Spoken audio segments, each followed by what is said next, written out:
It is time for another reading update, and I have a lot of books to get through today.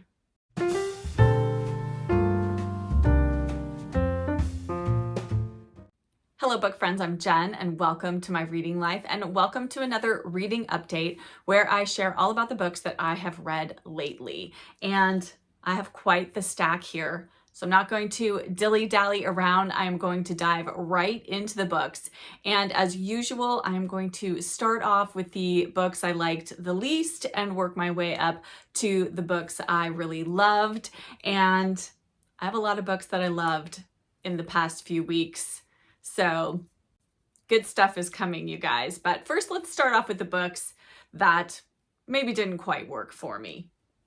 First up is the one book that I DNF'd, and I didn't DNF this book because it was terrible in any way. It was just, I had been listening to it on audio because my library had the audiobook, and at first I was really enjoying it, and then the pacing of it just really kind of slowed down, and then my audiobook hold ran out with the library and there were other people waiting for it, so I couldn't automatically renew it. And then I just kind of lost my impetus to go back to it. And I've just decided that because I have so many books that I really do want to read, that I'm not going to continue on with a book that was just so-so and was going really slow for me. So I'm going to let this one go. And if I ever desire to read it, I could always check it out from the library again, either on audiobook or a physical book. And without further ado, that book is The Signature of All Things by Elizabeth Gilbert. And again, this is about a young woman, what is her name? Alma? Is that her name? Yes, Alma. And she really is into botany. And it takes place in the 1800s. And she's very, very smart. And it's just all about her life. And yeah, it was good when it started, but I just got a little bit bogged down in it. It is quite long. This is a big book, and my edition has, oh gosh, almost 500 pages. So yes, I'm gonna let this one go. I think this would be a great book for somebody. It just didn't quite work for me in terms of its pacing. Next up is the book that we read in July for the Cozy Reader Book Club, and I had hoped that this was going to be a book I loved, but it ended up just being okay for me, and that was Auntie Mame by Patrick Dennis. This is very much, well, let me go back. The book was originally written as short stories, and then I think Patrick Dennis's agent or somebody said, why don't we try to market these as a novel? And so each of the chapters very much feels like its own vignette. And while it was fun to read all about Auntie Mame's antics, I did get a little bit tired of it after a while. It just got a bit formulaic as the stories went on, and I definitely will say this is one of those instances where the movie is better than the book. So whether you've read the book or not, I highly recommend the movie version with Rosalind Russell. It is fantastic. In fact, I need to do a rewatch of it because it has been a few years since I've seen it. But the book was just okay. I actually have the sequel, Around the World with Auntie Mame, and I think I'll read it at some point, but I think what I will do is just pick it up as a book that I dip in and out of. I definitely think this isn't a book you need to read cover to cover, like all in one go. You could just kind of read a story, set it down, and then pick up the next story when you're in the mood for it. So it was okay. I know a lot of people in the Cozy Reader Book Club didn't love this. This isn't very cozy, so I will give it that. We probably should have thought that through a little bit more. Not the greatest, not the worst, just kind of an okay read.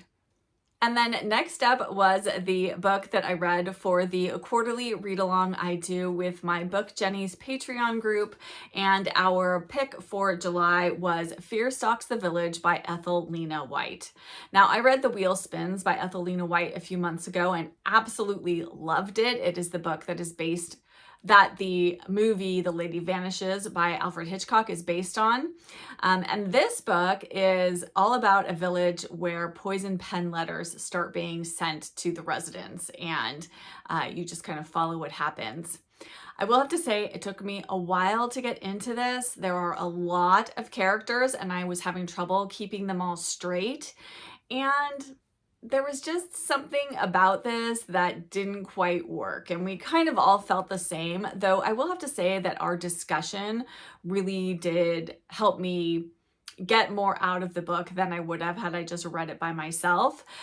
So I really appreciate all of the book Jennies who came to our discussion. It was very lively and robust, and I really appreciated that. And there were some good things in this book, but overall, it was just an okay mystery. It wasn't great. So glad I read another Ethelina White, and I would definitely read more by her. But this one, don't start with this one. If you're looking to read her, definitely read The Wheel Spins first. That one is excellent. Moving on now from the books that were just okay to books that I very much enjoyed. These weren't necessarily new favorites for me, but I liked them very much. And the first two are middle grade books. And first up, we have Thimble Summer by Elizabeth Enright. And this was just a sweet and nostalgic read about a young girl named Garnet. And this summer, she does find this thimble, and then we kind of just follow along with all of the things that happened to her over the course of the summer. And I just thought it was such a lovely seasonal read. So if you're looking for something very, very summery, I highly recommend Thimble Summer because it definitely evokes childhood summers of days gone by. I feel like unless you still live out in the country, kids don't have these kinds of summer experiences anymore. It was just fun to read about them. Then next up is a book I actually buddy read with my son, which was really fun to do. And we read Homer Price by Patrick McCloskey.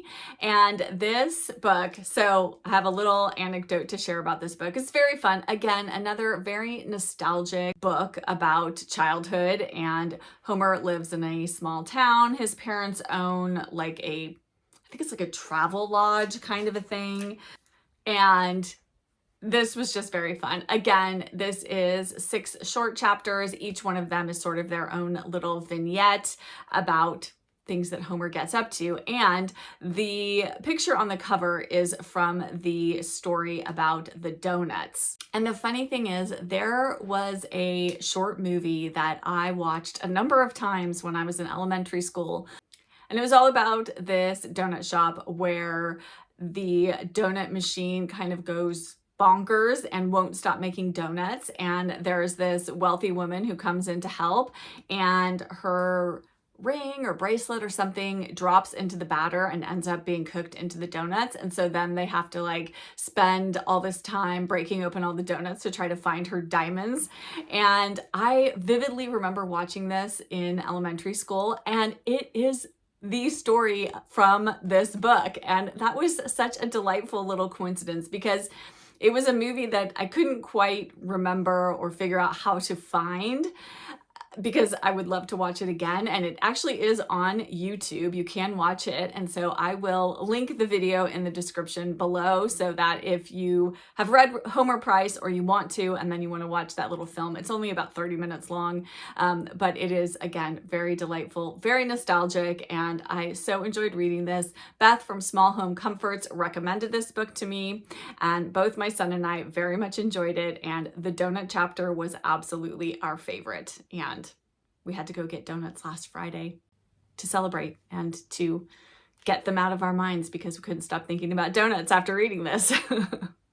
And now we're starting to get up into those books that were just so good for me over the past few weeks. And the first of those is the next book I had to read in the Ruth Galloway mystery series. I believe this is book 8, and that is The Ghost Fields by Ellie Griffiths.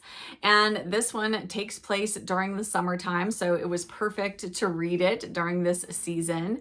And in this one, of course, Ruth gets involved in a mystery. Again, there is a body that is discovered buried inside a plane from World War II, but it turns out that the body was moved into the plane, and so they have to figure out who this person is, how they got there, why they were moved into this plane. And of course, Ruth is on the case, as is Nelson, the detective that she always works with and has a relationship with to a degree. I don't want to tell any more than that. You need to read this series in order because while each of the mysteries is itself a standalone, Ruth's personal life develops over the course of the books, and there are some very big things that happen to her. So please don't read these out of order. Start with the first one and work your way through them in order so that you can follow along with Ruth's personal story as well as with each individual mystery. But this was a standout for me in the series. I very much enjoyed this. Can't wait to move on to book 9. Next up is the book of poetry that I just finished reading and I absolutely loved, and that is 100 Happy Poems, edited by Jane McMorland Hunter. And I loved this collection of poetry. It was so lovely to read a poem or 2 or 3 out of this every morning. I've been reading it for the past few months, and if you can see, I have tabbed quite a few of the poems in here that I really loved, and there are old poems, there are new poems, modern poems, and just such a wide variety. All of them very uplifting and happy, and I highly recommend this, especially if you are trying to get into poetry. I think this would be a lovely little volume to start with. Yes, I cannot recommend this enough, and I will be dipping in and out of this again anytime I need just a little pick-me-up. I'm going to go through and open it to one of my little tabs here and read a happy poem. Next up are 2 books that I do not have physical copies of. One because I read it off of my Kindle, and one was an audiobook. And the first was the book that you all picked for me to read while I was on vacation in Hawaii, and that is Death in Zanzibar by MMK. And this was the perfect book to read while on vacation. It was just so escapist. If you enjoy Mary Stewart, I definitely recommend trying MMK's Death in books. She has a number of books that all start Death in and then a location name. So this one was Death in Zanzibar. I've read one other, I'm forgetting the title of it. I think it was set Death in Cyprus, maybe? Something like that. Anyway, I will definitely be reading the rest of the Death in books because I really like them. They are very fun. And this one, we follow a young woman, and she is about to head off to Zanzibar from England to visit her stepfather's home there, where he and her mother are living or staying for the time, and they're having a bunch of guests come, and she's on her way there. But before she even gets there, somebody is murdered who she had just visited, and she learns that the police are looking for her because she was the last person to see the murdered person alive. And she's very freaked out by this. She thinks this is going to keep her from going to Zanzibar. She meets this other young man, an American, and he ends up sort of helping her, and they decide, because her room gets ransacked and her passport gets stolen, and he decides that she should come disguised as his secretary. This is kind of a bad plan all around for a lot of reasons, as you can imagine. But she does end up getting to Zanzibar, and things keep happening. People keep dying, and they need to figure out what and why this is all happening. And I found it such a fun, propulsive story. I will say, I don't know that MMK's books are quite as strong as Mary Stewart's. I still think Mary Stewart edges her out just a little bit, but still, this was such a good and fun read, very light, perfect for a vacation. So if that's what you're looking for, definitely give Death in Zanzibar or any of the Death in books by MMK a try. And next up, I had a few people recently tell me that they have read this little duology by D.E. Stevenson. And so I saw it on Audible, and I had a couple of credits to use. So I purchased both of the books in the duology. And the first one, which I have already finished listening to, is Sarah Morris Remembers. And this is the first D.E. Stevenson that I have read that really has World War II as its setting. It takes place in the lead up to World War II and then throughout the war, and a little bit, I think it's maybe a little bit afterwards or just right at the tail end of it as the war is ending. And so that was just kind of an added element. I haven't read a D.E. Stevenson where she has focused on the war years, and I very much enjoyed that aspect of it. It just kind of ramped up the drama of the story, but we're basically following Sarah. She is a young woman. She lives with her family. She has 2 brothers and a younger sister. Oh, her younger sister, Lottie. She drove me absolutely crazy. Just, I feel like D.E. Stevenson, I'm not sure if maybe she had a sister who maybe drove her crazy, but I feel like she often has, when there are sister relationships in her books, it just feels like she often has one sister that is just so annoying. I don't know if that's from personal experience or what, but just kind of a fun observation. But I just loved Sarah. We follow her. She has a romance and she gets a job working in a department store. She's really into languages and she learns to speak French and also German. And so she gets hired sort of as an interpreter. And her life is just interesting. She has some tragedies that happen and some frustrating things that happen, but with D.E. Stevenson, it's all going to come out in the end, and it does. And now I've moved on to Sarah's Cottage, which is the second book in the duology, and I'm listening to that right now and just loving continuing Sarah's story. So if you're a D.E. Stevenson fan, I definitely recommend both of these. And then next up, of course, I read the next volume of the Emma M. Lyon books, and that was volume 7. I read this for my group read along that I am doing this year. We only have one more book in the Emma M. Lyon series to finish up. So volume 8 is going to be our read for August, and we're going to have a big, fun, live wrap up at the end of August to discuss volume 8 and the entire series to date as a whole. I would love to have you join us. All of the live stream information and Emma M. Lyon discussion information is down in the description box below, so feel free to join us if you have read already volume 8 or you're reading volume 8 right now or about to dive into it. But volume 7, so much happens in this one. Again, I'm not going to go into it in detail because you need to read this series in order.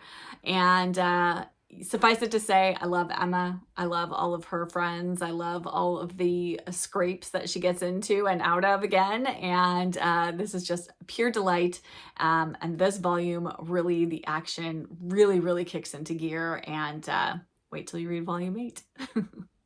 And then next up is a book that was a little bit out of my comfort zone, but ended up being so fantastic. And that is The Hopkins Manuscript by R.C. Sheriff. I buddy read this with my friend Miriam from Miriam Elizabeth Reads. This is a bit of a sci-fi novel. And I have read The Fortnight in September by R.C. Sheriff and absolutely loved it. And this is very different from that. Although you definitely get R.C. Sheriff's writing in this, and it very much feels like his style. This is set in England in the late 1930s to mid to late 1940s.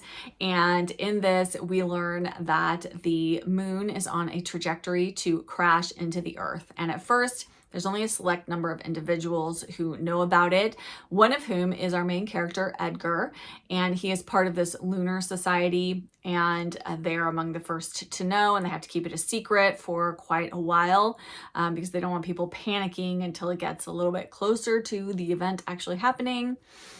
And so we have the juxtaposition of this huge catastrophe that is imminent alongside R.C. Sheriff's descriptions of just kind of everyday life. And we follow along with the ups and downs of Edgar as he struggles with his emotions over what is happening. And it was so visceral and so real feeling. Like I could completely relate to Edgar in how one minute he was up and then he was down and just sort of runs the gamut of emotions as this catastrophe is happening. And just so well done. I know that sci-fi doesn't sound like everybody's cup of tea, but this really isn't written like a sci-fi novel. It's really written as the story of one man's life in a small English village and how he lives day to day amidst a catastrophe that's about to occur. It so much parallels the feelings I think people must have had during World War II in England and how prescient of R.C. Sheriff to write this book on the cusp of World War II, because it was published in 1939. So he did not yet know of all of the atrocities and things that were going to happen over the course of World War II. And this book very much feels like a parallel to World War II, with a very different outcome, but still so gripping. I recommend this if this is something that intrigues you. It does have a level of sort of like anxiety to it as you are going along with Edgar as events unfold, but I could not put this down, especially once I got past about the first third, which I was still enjoying, but wow, then the action really kind of ramps up and it was such a page turner.